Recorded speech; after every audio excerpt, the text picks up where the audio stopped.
What's going on, guys? Your boy Random Guy Kev here, and this is the Airsoft Report, your bi-weekly discussion on things happening in the airsoft community relating to events, sales, news, drama, products, YouTube, and all that random goodness that is Airsoft. The Airsoft Report is sponsored by High Power Airsoft, the best BB that's truly inherits bio. And don't forget to check out airsoftgi.com and use the code RGK for 10% off your order. If you like the information being provided, don't forget to like, comment, and subscribe. Information in this video will be available on Spotify, YouTube Music, and Apple Podcasts. If you're listening to the audio version of this and want to watch it, you can search Random Guy Kev on YouTube. Timestamps are provided below, so if you wish to skip ahead, please do so. Don't forget to like, comment, and subscribe.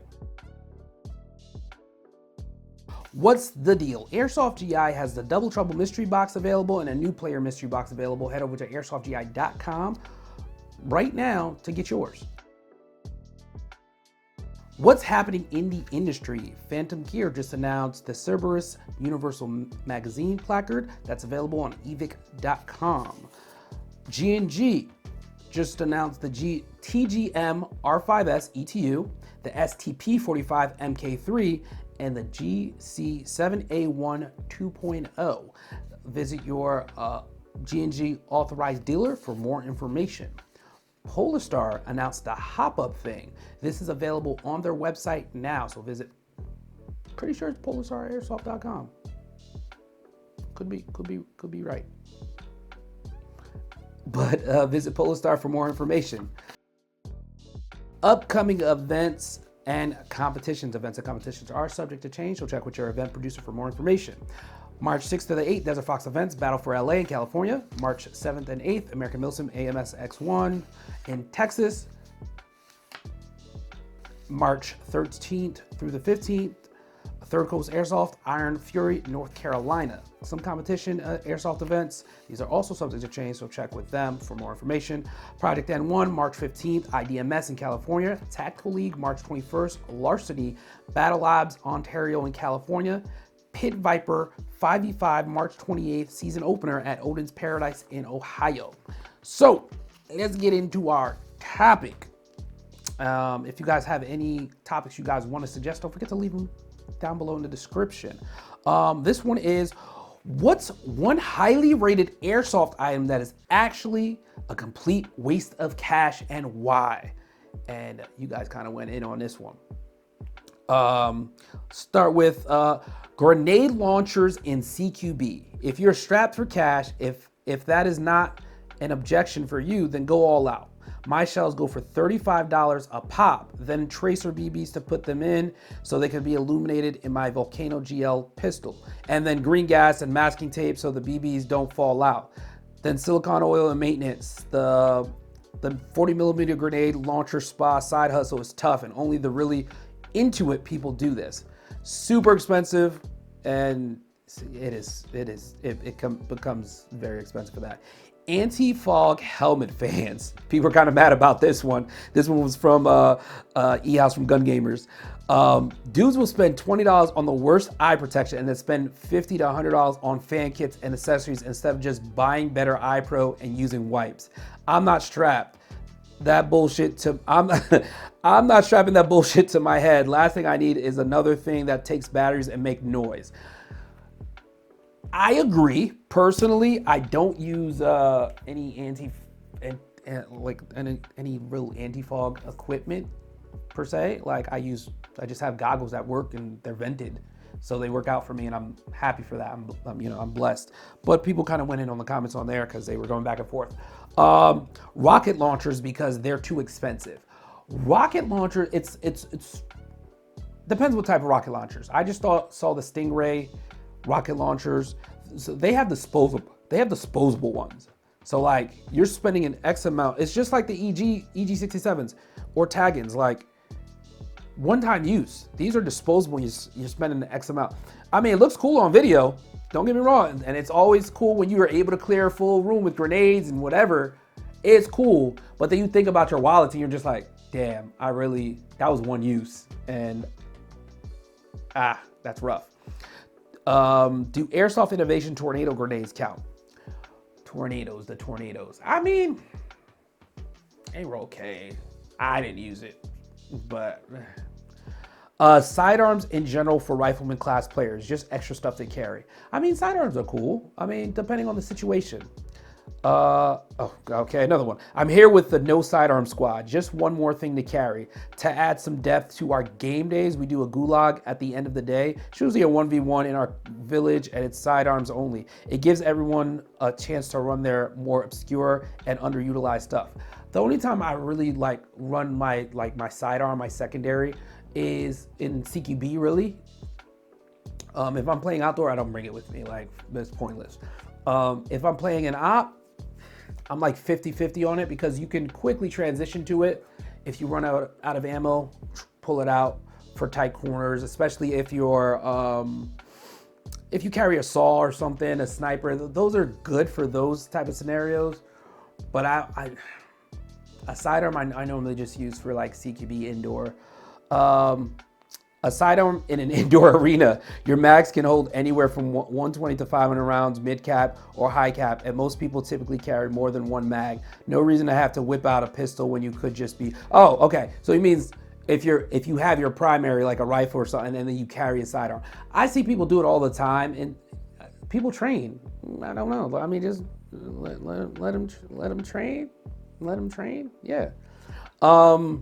Tag-ins, I love them so much, but overpriced as fuck for one use. Get a reusable grenade or a sound grenade you can reload with gas.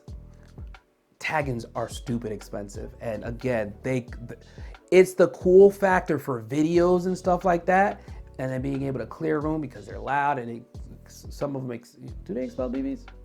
I feel like they kind of do. I haven't used a tag-in in a while. I haven't seen one in a while. I know a lot of people use the sound grenades now.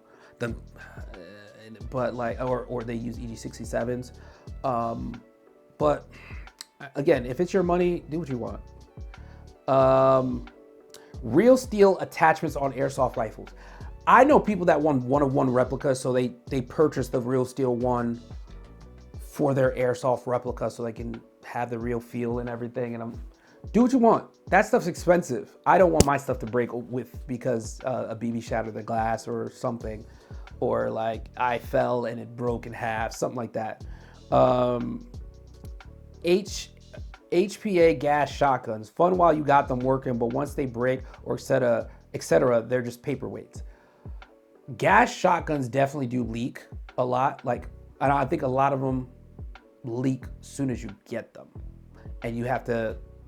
If you're a tech, you have to find a tech. If you're not a tech, you have to find a tech that can seal it, and so you can actually use it, if possible. Some of them can't be sealed because some of the leaks are probably super internal and they don't want to take it apart and all that jazz. But I mean, I like my gas shotgun. It's fun. But then a lot of people HPA them.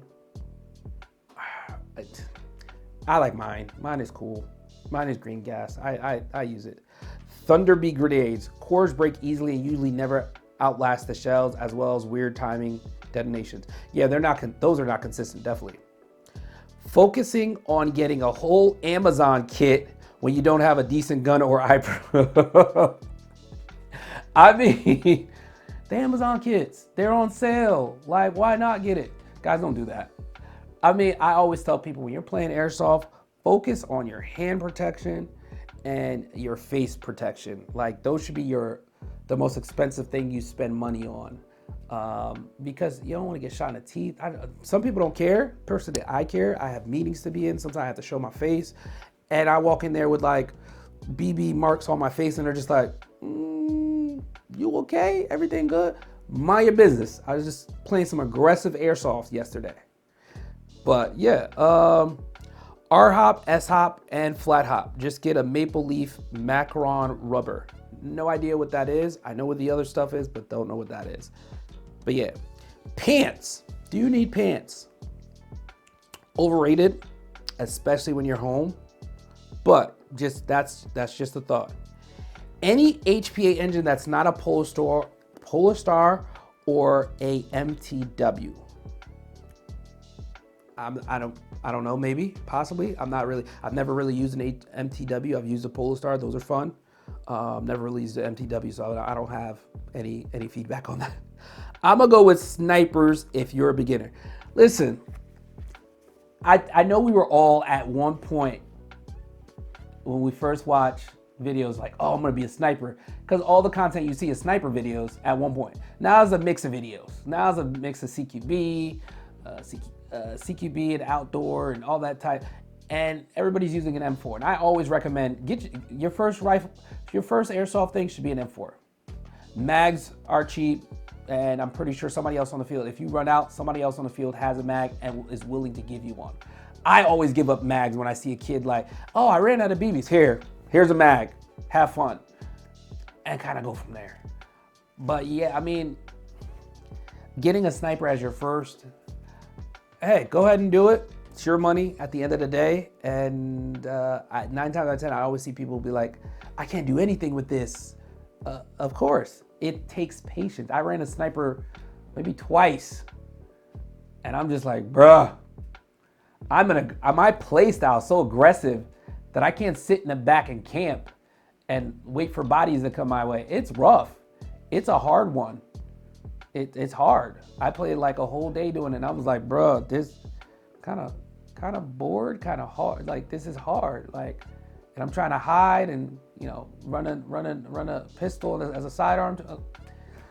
Listen, I want to switch to my M4 really bad, but you know, sometimes you force yourself to use those things. But let me know your thoughts on that. What's one highly rated airsoft item that is actually a complete waste of cash, and why? Put that down in the description if you guys have more. Let me know. Airsoft Upload. This one is Thine Airsoft. He's using a Wolverine MTW. I've been considering a Wolverine MTW. Whoever owns one, let me know your thoughts. I've been considering one. I've been considering an HPA in general, but I'm just like, I don't know where to start. I don't know where I want to start. And also, I don't like the lines for HPA, and MTWs make sense, but then it's like, are MTWs like, they just work out the box? Or is like, what? Like, I have to educate myself more. And I know people that have owned MTWs, and as soon as they get them, they have to tweak them. And I'm like, I'm not that guy to tweak it. Like, I want to be able to go from indoor to outdoor, outdoor to indoor, not having to tweak anything. And if I feel like I have to tweak anything, is it worth it?